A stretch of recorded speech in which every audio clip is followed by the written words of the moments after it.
Hello everyone, welcome to let's crack competition YouTube channel. दोस्तों, आप सभी का हमारे YouTube channel let's crack competition में स्वागत है। मैं राजेश। इस वीडियो सेशन में इमरजेंसी प्रोविजंस जो इंडिया में आपात उपबंध है, आपातकालीन जो हमारे संविधान में सेवाएं हैं, जो अनुबंध जो अनुच्छेद हैं, उनसे संबंधित जो क्वेश्चंस हैं उन्हें स्टडी करेंगे। ठीक है, कितने प्रकार के आपातकालीन व्यवस्थाएं हैं इंडिया में, इंडियन कॉन्स्टिट्यूशन में मेंशन है। सो इसमें जो मैंने लिया है ये पार्ट 1 है इमरजेंसी प्रोविजंस का। इसके बाद पार्ट 2 एंड पार्ट 3 आएगा। जैसी जितने क्वेश्चंस बनेंगे उसी के हिसाब से मैं इसको अपलोड करूंगा। ठीक है दोस्तों, इसमें जो मोस्ट इंपॉर्टेंट क्वेश्चंस को मैंने अपलोड किया है जो प्रीवियस ईयर एग्जाम में आ चुके हैं एंड मोस्ट एक्सपेक्टेड है कि आपके आने वाले प्रतियोगी परीक्षाओं में पूछे जाएंगे। तो इसमें ऐसे ऐसे क्वेश्चन है जो आपको काफ़ी हेल्प करेंगे। ठीक है, सो दोस्तों, subscribe my channel let's crack competition. चलिए शुरुआत करते हैं। फर्स्ट क्वेश्चन इज, भारत के संविधान के अंतर्गत कितने प्रकार की आपातकालीन व्यवस्थाओं पर विचार किया जा सकता है। सो इंडिया में अभी हम आगे देखेंगे 3 टाइप की आपातकालीन व्यवस्थाएं, 3 टाइप्स।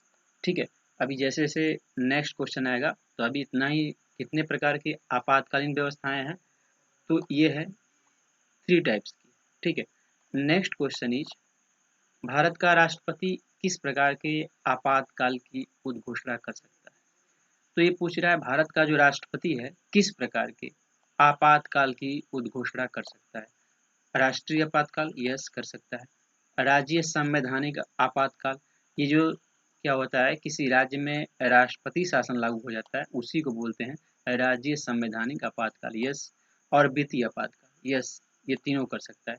तो इस प्रश्न का जो आंसर है option D is the correct answer. Next question is, संविधान के किस अनुच्छेद के तहत राष्ट्रीय आपातकाल की उद्घोषणा राष्ट्रपति करता है।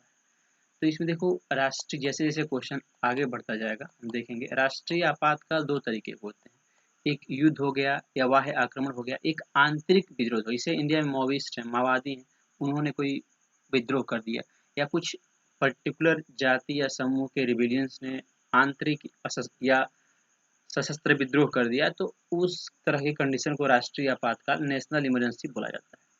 तो ये पूछा राष्ट्रीय आपातकाल की हम बात कर रहे हैं, और राष्ट्रीय आपातकाल में दो आगे हम देखेंगे राष्ट्रीय आपातकाल भी कितने तरीके का, 2 तरीके का होता है।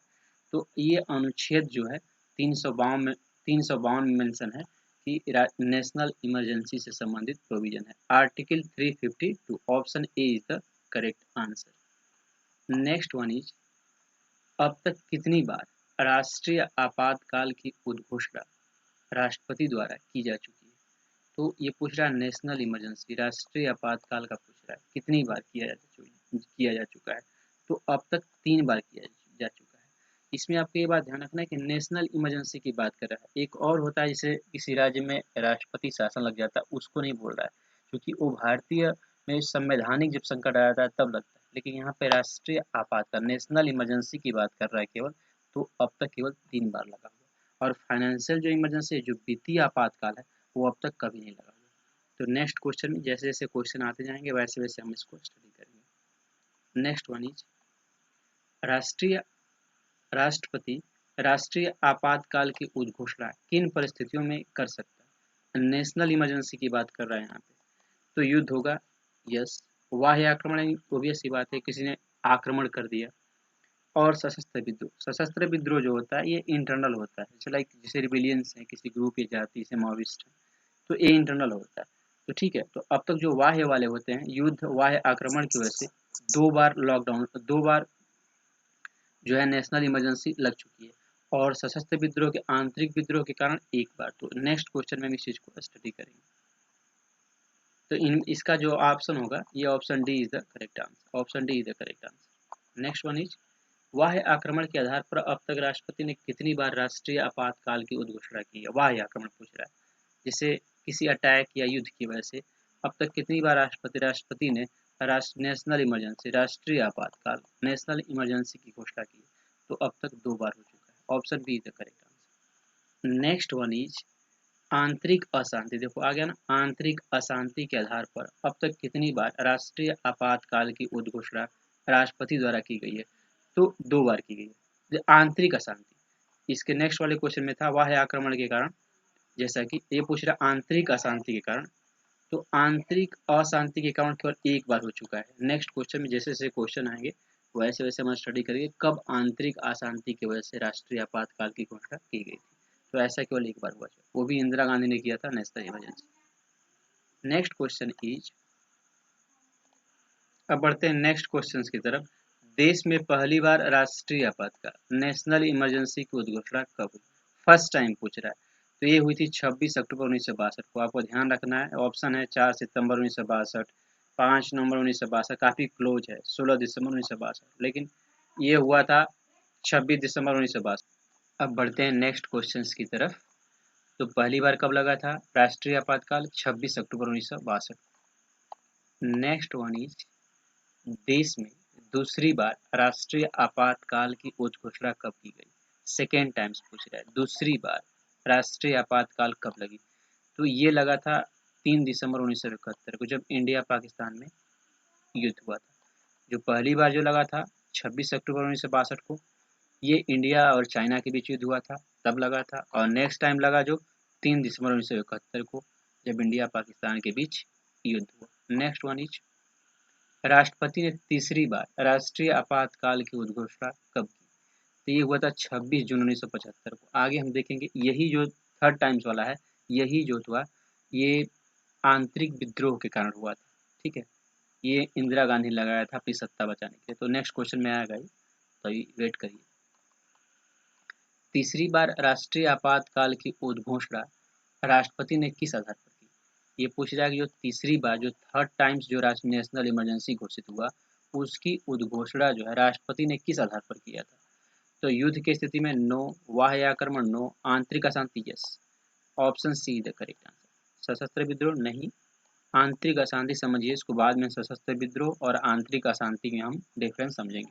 लेकिन फिलहाल इस क्वेश्चन के लिए जब दोनों दिया है, तीसरी बार जो थर्ड टाइम जो नेशनल इमरजेंसी लगी थी वो किस आधार पर की गई थी? तो आंतरिक विद्रोह के कारण, और ये श्रीमती इंदिरा गांधी ने लगवाया था अपनी सत्ता को बचाने के लिए। नेक्स्ट क्वेश्चन में आएगा वो। ठीक है, अब बढ़ते हैं नेक्स्ट क्वेश्चन की तरफ। तीसरी बार हो गया। नेक्स्ट क्वेश्चन इज, प्रथम राष्ट्रीय आपातकाल की उद्घोषणा के समय देश के राष्ट्रपति कौन थे? तो जो फर्स्ट टाइम जो नेशनल इमरजेंसी लगी थी, उस टाइम जो देश के राष्ट्रपति थे doctor S Radhakrishnan. Option B is the correct answer, ये थे। ठीक, नेक्स्ट वन इज, जब सेकेंड टाइम्स द्वितीय राष्ट्रीय नेशनल इमरजेंसी की उद्घोषणा के समय देश के राष्ट्रपति थे, तो वीवी गिरी नाम था इनका। Option C is the correct answer. जब फर्स्ट टाइम हुआ तो एस राधाकृष्णन थे, आपको ध्यान रखना है।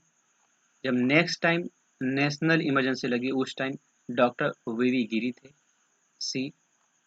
नेक्स्ट वन इज, 1975 में तीसरे, अब देखो थर्ड टाइम्स पूछा है, तीसरे राष्ट्रीय नेशनल इमरजेंसी की हम बात कर रहे हैं।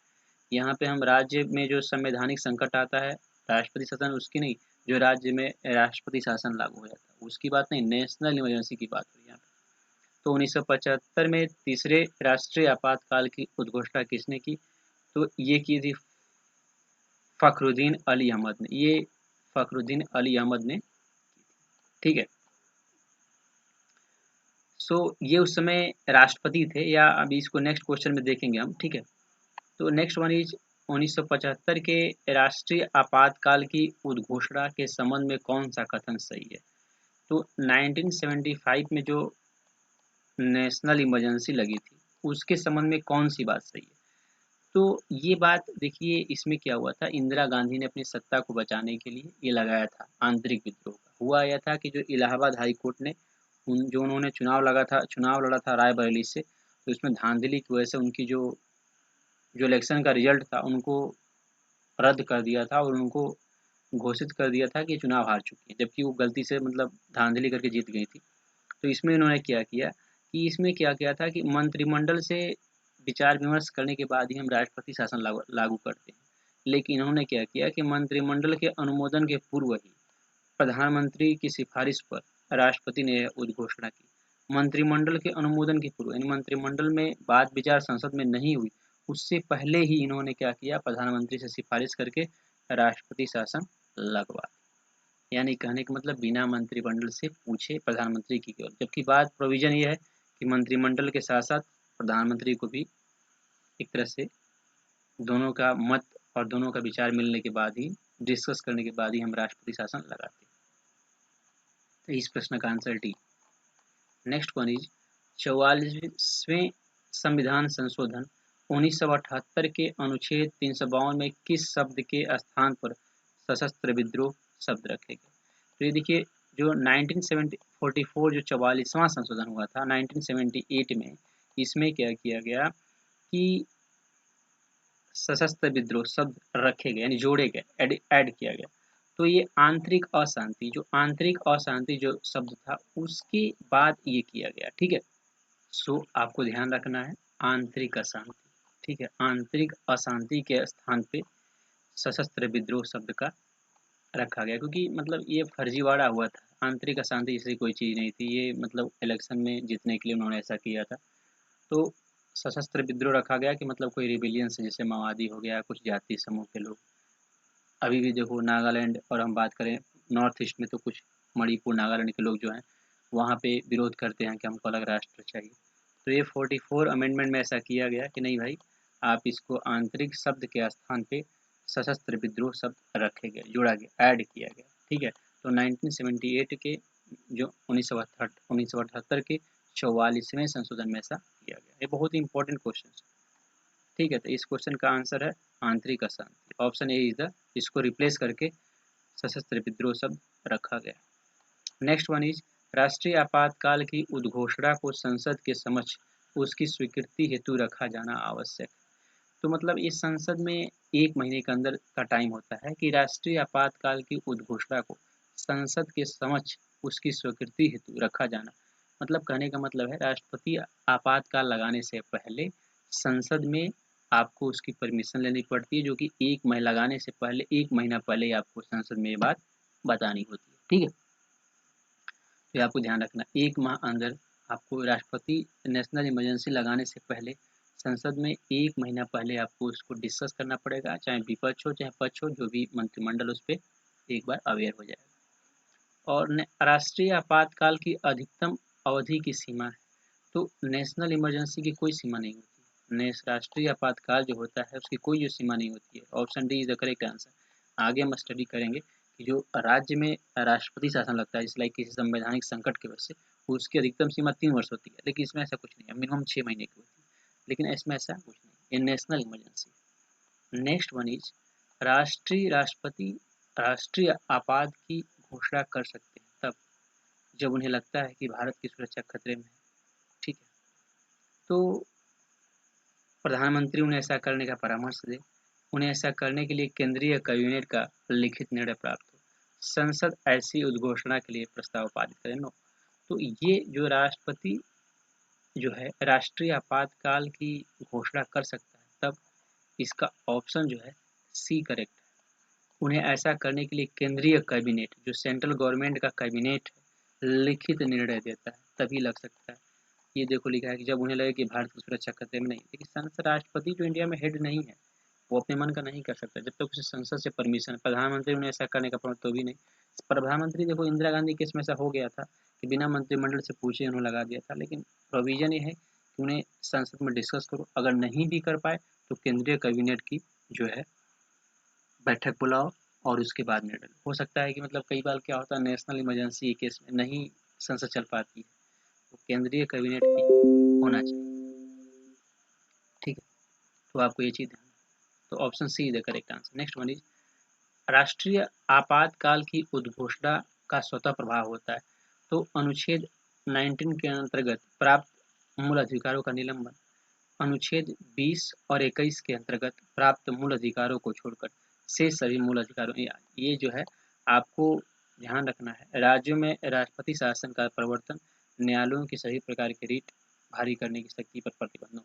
तो इसका है कि जब नेशनल इमरजेंसी लगता है तो अनुच्छेद 20 और 21 के अंतर्गत प्राप्त मूल अधिकारों को छोड़ करके से सभी मूल अधिकार जो होंगे उसको निलंबित कर दिया जाता है, कैंसिल कर दिया जाता है। तो हम बताते हैं कि 20 और 20 के अंतर्गत है क्या, इसके अंदर जो फंडामेंटल राइट्स हैं कौन कौन से प्रोविजन है, ठीक है, अभी डिस्कस करते हैं। तो आर्टिकल 20 में ये मेंशन है कि अगर आपका कोई क्राइम्स हो जाता है तो, या किसी अक्यूज्ड ऑफ, यानी कोई आप पर आरोप लग सकता है, तो आप कोर्ट में जा करके उसका निपटारा उससे लड़ सकते हैं, केस लड़ सकते हैं अपने अगेंस्ट, जो ये अधिकार आपका सुरक्षित है। और 21 के अंदर ये है कि जैसे आपको जीवन जीने का अधिकार है, आपका दाह संस्कार करने का अधिकार, पर्सनल लिबर्टी है, लेकिन आप सभाएं नहीं कर सकते। तो ये इन दोनों अधिकारों को छोड़ करके बाकी जितने भी फंडामेंटल राइट हैं सबको खत्म कर दिया जाता है अगर नेशनल इमरजेंसी लगती है तो। सो दोस्तों, subscribe my channel let's crack competition, और वीडियो पर सर दोस्तों कमेंट करें कि आपको वीडियो कैसा लगा, लाइक कमेंट एंड शेयर, ठीक है। और इसका नेक्स्ट पार्ट में जो भी आपके रिमेनिंग है, जो राज्य में कितनी बार संवैधानिक लग चुका है, क्या उसके प्रोविजन है, उसको हम स्टडी करेंगे, ठीक है। सो दोस्तों, once again subscribe my channel let's crack competition, share like and comment. Thank you दोस्तों।